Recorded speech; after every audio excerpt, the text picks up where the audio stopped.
Joining me this morning from Block Asset Management, Kevin Ballard. Kevin, nice to see you. Good morning. Good morning. Very glad to be here. Could you give us an intro, Kevin, as to Block Asset Management, what you do as a business? Yes, Block Asset Management are a specialist alternative investment fund manager based in Luxembourg. And we were the first alternative investment fund manager in the crypto space to be registered with the CSSF in Luxembourg. So we're an alternative investment manager in the crypto space. Were you originally focused on the more traditional asset classes?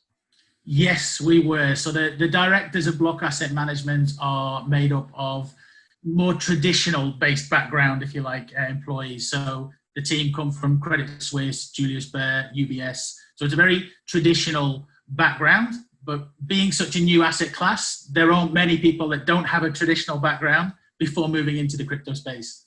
Well, why? What was the motivation for moving into the crypto space? Good question. My business partner and I, who founded the company, we had an interest in blockchain technology going back a few years. It was something that we were very interested in, particularly my business partner, who's very technical. And we were quite early investors in Bitcoin for most people. We joined the Bitcoin investment scene around 2016. So while Bitcoin was just under $1,000, it was a good time, it was an exciting time. But we were seeing from a network that we had increasing demand in the crypto space. And we were promoting traditional assets and traditional funds that we'd worked for. But there was this growing or emerging group of investors that wanted access to this asset class.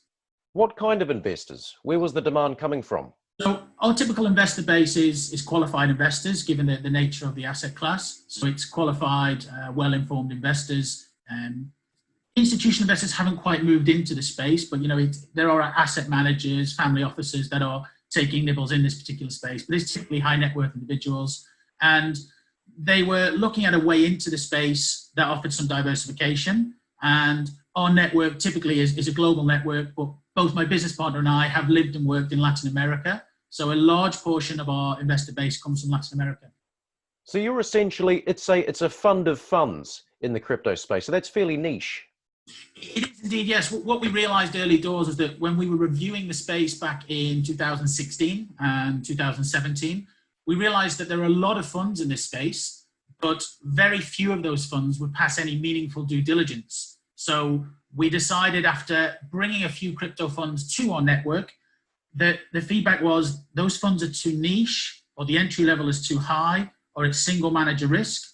And there was clearly a gap in the market for what is currently in other asset classes a very outdated model in a fund of funds. So how many funds do you look to invest in?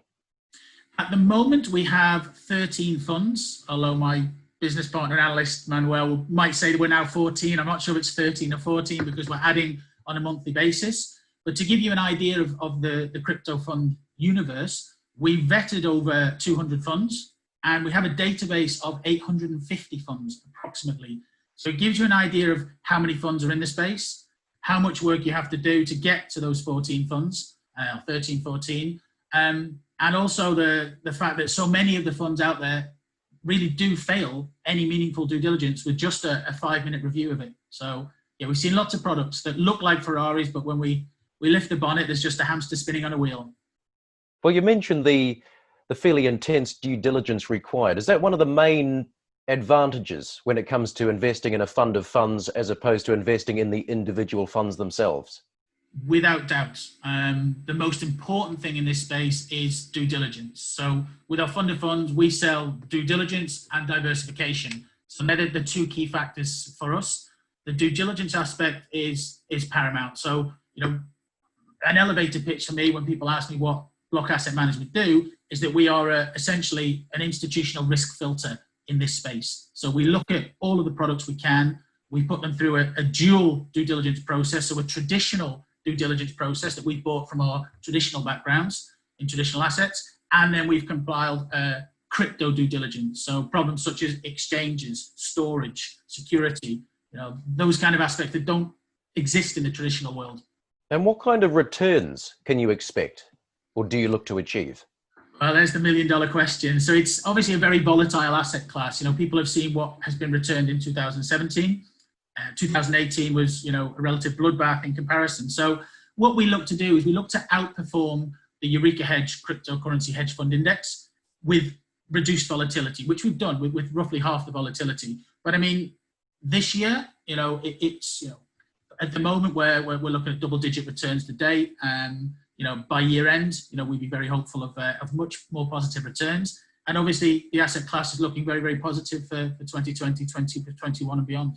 And I suppose when you're out there pitching block asset management to potential investors, what kind of reaction do you get? I suppose a lot of people, they either love crypto or they hate crypto, don't they? They do, yes. It's very Marmite. We do find a lot of resistance. A lot of people just say it's not for them, and that's something you just have to walk away from and accept. It's a very new, emerging, high risk reward asset class, and it is not for everybody. So our target audience are qualified investors, and we are seeing a lot more players in the institutional world now having eyes on this particular space, and we believe that there is a strong demand for the right due diligence and diversification. So to ensure that you're getting both of them, we certainly offer that. I suppose we saw the price of Bitcoin and crypto drop fairly significantly in March, in line with the wider market drop due to the pandemic and all the rest of it. Wasn't the initial idea behind setting crypto up is that it's a bit of a hedge or slightly uncorrelated to the main market? Definitely. A lot of people were, I guess, quite caught unaware of any correlation.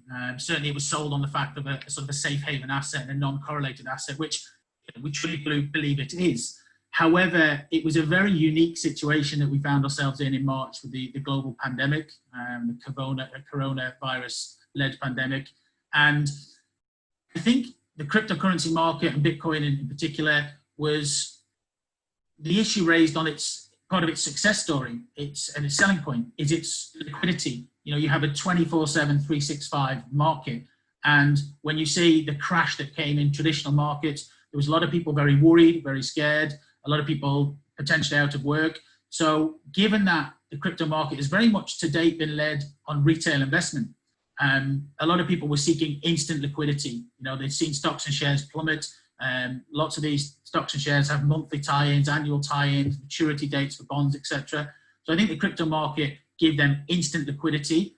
And many others were looking to maybe take out of the crypto and take advantage of the fall in the stock market and traditional assets. But particularly the correlation, we believe, was down to the sheer liquidity of the asset class and people looking to instantly draw to cash, if you like. And looking ahead the next 6-12 months, Kevin, do you feel crypto is the place to be?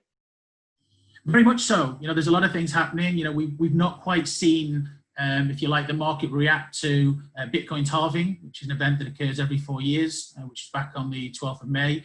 There is normally a bit of a delay before we see the sort of impact of that. We look at the supply being halved, the demand increasing. So it's basic economics. We're very positive on the future.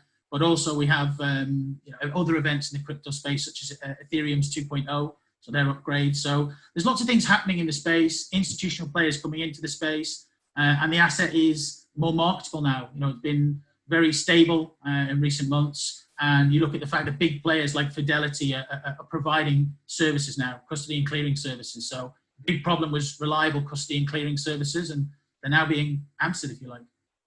Very interesting. Kevin, good to meet you. Thanks for your time. No problem whatsoever. Thank you.